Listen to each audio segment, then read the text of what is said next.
يقلك عن هذا الشيء؟ مين قنعك انك تعمل هذا الشيء؟ صاحب الناصر.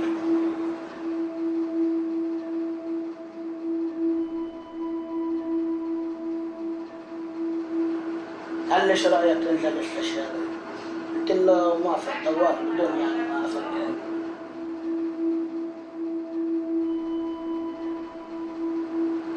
صوروني واستنيتهم شوي بعدين لبسوني الحساب.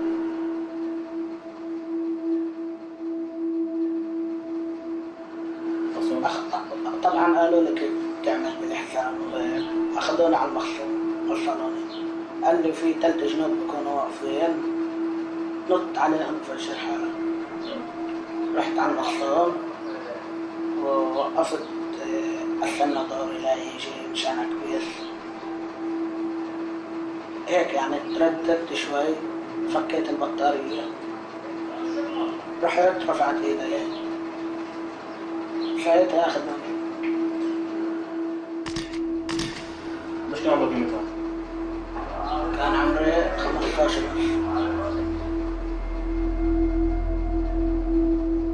تقول لي ليش فكرت تسوي عملية زي هذه؟ عشان الناس. عشان النار؟ الناس بحبونيش. الناس ما بحبوك هذا السبب؟ وفكرت برضه تطلع بلا عن الجنة؟ قلت لي ليش شو كان بدك تسوي في الجنة؟ اقعد. وايش تسوي هناك؟ انبسط. Please welcome human rights attorney and award-winning filmmaker, Brooke Goldstein.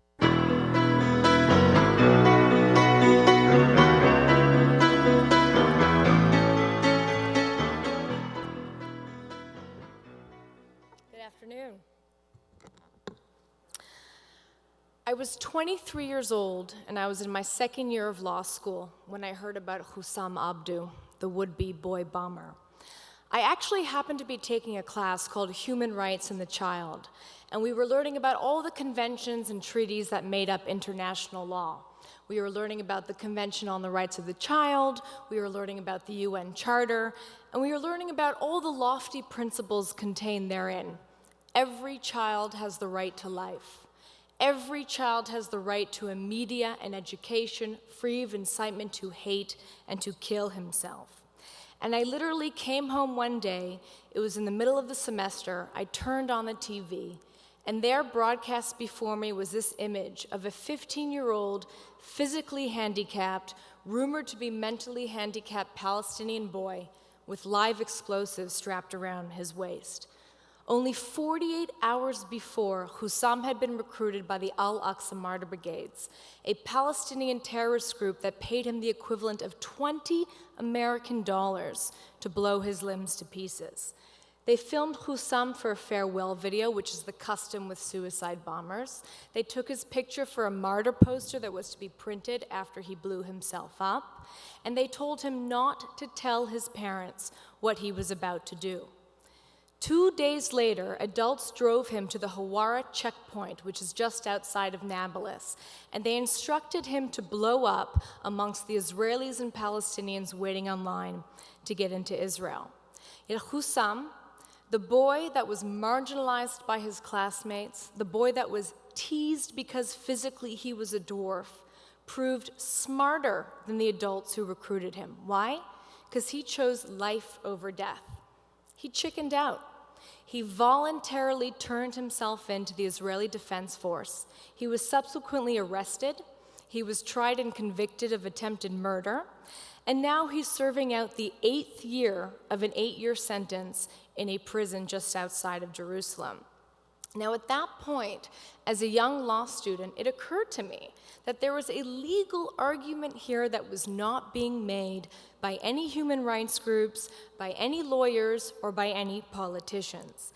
And that is that the child suicide bomber, him or herself, is as much a victim of a human rights abuse as are child soldiers in Africa, for example, because the child bomber is a product of a very shrewd, brainwashing and recruitment strategy that literally targets children from infancy and teaches them through their school textbooks, through their television, radio, print media, by their religious leaders, by their political leaders, that the greatest thing that they should aspire to is to become the suicide bomber and participate in a jihad or a holy war. As I saw it, Husam Abdu was a victim of attempted murder himself. He didn't deserve to pay for the crimes of the adults who recruited him and who abused him. So I decided to write my term paper on the phenomenon. And the more I researched child suicide bombing, the more I found out that this was not in any way restricted to the West Bank or to Gaza or to the Israeli-Palestinian conflict. In fact, the recruitment and indoctrination of innocent Muslim children towards violence was prevalent throughout the Middle East. In Pakistan, for example, the Taliban is recruiting children as young as 6 years old, telling them that their belts will explode flowers, and they're paying parents up to $12,000 to induce them to donate their children as suicide bombers. In Afghanistan, terrorists have gone into hospitals, they've kidnapped infants, newborn infants from hospital beds, and they've been placing them on improvised explosive devices on the sides of the street so that when soldiers pick up the infants, they both explode. In Iraq, shortly after Husam Abdu, a child with Down syndrome was blown up by remote control at a polling station, and 2 children were left in the backseat of a truck, also blown up by remote control outside a coalition force checkpoint. And in Lebanon, the Imam Mahdi Scouts program, which is Hezbollah's youth movement, has trained up to 42,000 child soldiers and actually released a press release bragging that they killed 100 of those children as suicide bombers.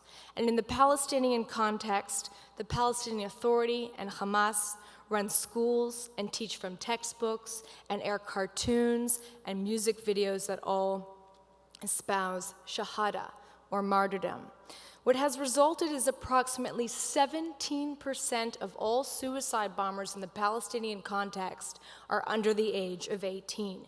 And yet, despite the fact that this is happening out in the open, no human rights groups have openly, consistently, coherently condemned the murder of Muslim children in this fashion.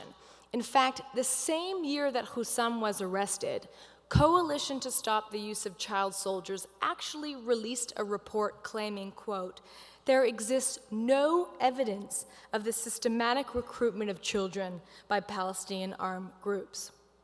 So at 23 years old, and while a law student, I felt it so imperative to raise awareness about this human rights violation, not just because it was being ignored, but because I believe that hate indoctrination is one of the root causes of terrorism. So I raised a couple $1,000s, I secured a cameraman, and at great risk to my own life, I traveled to the towns of Jenin, Ramallah, Tulkam, and Nablus, and I filmed first-hand interviews with leaders of terrorist organizations, with families of suicide bombers. I interviewed teachers at terrorist-run schools, and I interviewed children who had been imprisoned for attempting to blow themselves up or for otherwise participating in violent activities. I interviewed the family of Wafa Idris, the first female Palestinian suicide bomber. What I found out is that she was divorced, she was barren, she was accused of adultery, and she was threatened with an honor killing. But instead of bringing shame to her family, she chose instead to blow herself up in a crowded Jerusalem marketplace, killing 1 person and injuring 100 more. When I interviewed her 12-year-old nieces outside the family home, they explained to me how now they were proud of Wafa, how now they could hold their heads up high, and how they intended to follow in their aunt's footsteps. I interviewed children and teachers at the Islamic Jihad Academy, a summer camp run by the terrorist group Islamic Jihad, and whose curriculum is pretty much implicit in its name, the Holy War Academy.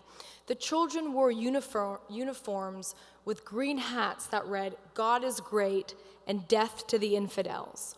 Of all the children that I spoke with, not one told me that they wanted to blow up for political reasons, because Sharon walked on the Temple Mount, or because of the failed Camp David Accords, nor did the children understand that when you blow up, you die. Instead, they told me they wanted to become heroes. They wanted to become like Superman, like Batman. They could describe in detail what heaven would look like, what family members they were going to bring, and what games they'd like to play there. I interviewed Zachariah Zubeidi, who was the leader of the Al-Aqsa Martyr Brigades in Jenin, and at that time, he was Israel's #1 most wanted man in the West Bank. I had the pleasure of sitting with him for 3 hours. He told me that children come to him willingly, and if he doesn't give them a bomb belt, they would just use a knife instead. And when I asked him, what would you do if a parent tried to stop you? He said that would be impossible. He would accuse the parent of being a collaborator with the Israelis, and he would deal with them accordingly. Finally, I interviewed 5 members of the Al-Aqsa Martyr Brigades in Tulkarm, a group at that point that had claimed responsibility for over a dozen child suicide bombers. Only 2 nights before, 6 of their commanders had been killed by the IDF. These boys had now risen in the ranks, and they knew the stakes. Take a look for yourselves. يعني عندك مثلا كل يعني شباب نقوم منهم يفوتوا بعدين احنا عندنا الصغير بيشتغل احسن من الكبير حاليا. ليش يعني شو ده بالله يعني بقاوم الولد الصغير يعني خلص عنده مناعة يعني فيش عنده مناعة يعني انه ما يقاومش الجيش يعني مناعته قوية انه يقاوم الجيش. قديش كان عمرك لما التحقت بالثورة؟ عمري 12 سنة. 12 سنة. شو كنت ايام ايش؟ كنت 18 سنة. 18. 16 سنة.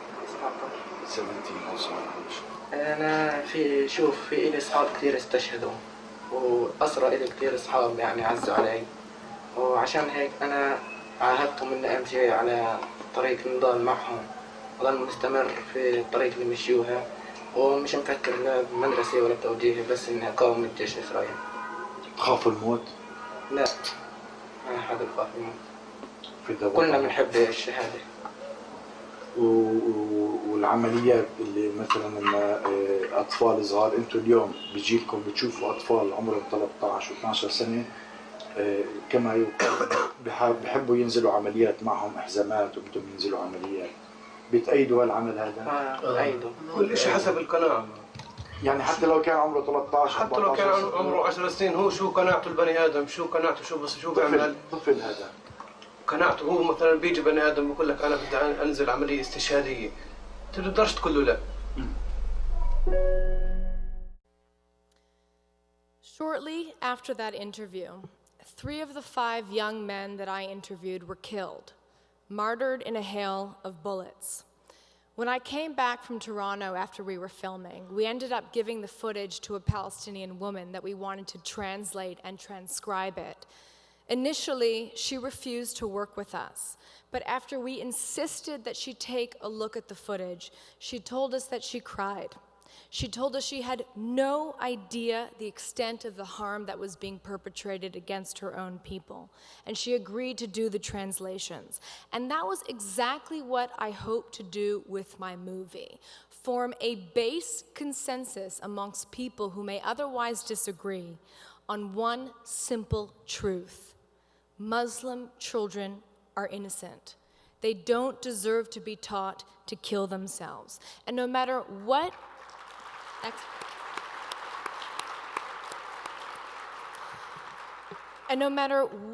your position is on the Arab-Israeli conflict or on terrorism in general, I think we can all agree on one thing.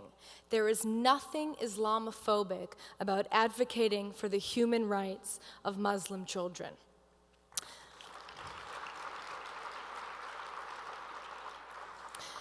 And in all frankness, it's my hope that by coming to talk to you today, you don't go off and do something as silly as I did, which is risk your life to hang out with a bunch of terrorists, but every time you hear about a suicide bombing, you ask yourself one question. And that question is not, what did we do to create this hate? The question is, why are innocent children being taught to hate life and to love death? For me, what started as a term paper ended up becoming a movie, which turned into my life's mission as director of the Children's Rights Institute, which is to raise awareness about human rights violations against children that are too politically incorrect for other groups to focus on. And I'll leave you with this. It's one of my favorite quotes by Nelson Mandela. There can be no keener revelation of a society's soul than the way in which it treats its own children. Palestinian children deserve to be saved. And it's up to us, and it's up to the international community to change the educational system, to rehabilitate the children in Israeli prisons, to give them the option of growing up to become lawyers and doctors and scientists, not just terrorists and suicide bombers. I'm available to talk after this section of the program. I'm going to be right outside those double doors signing copies of my movie and my book. And if you want to come up to me, please feel free to do so. And together we can discuss how to counter all the hate with empathy. Thank you.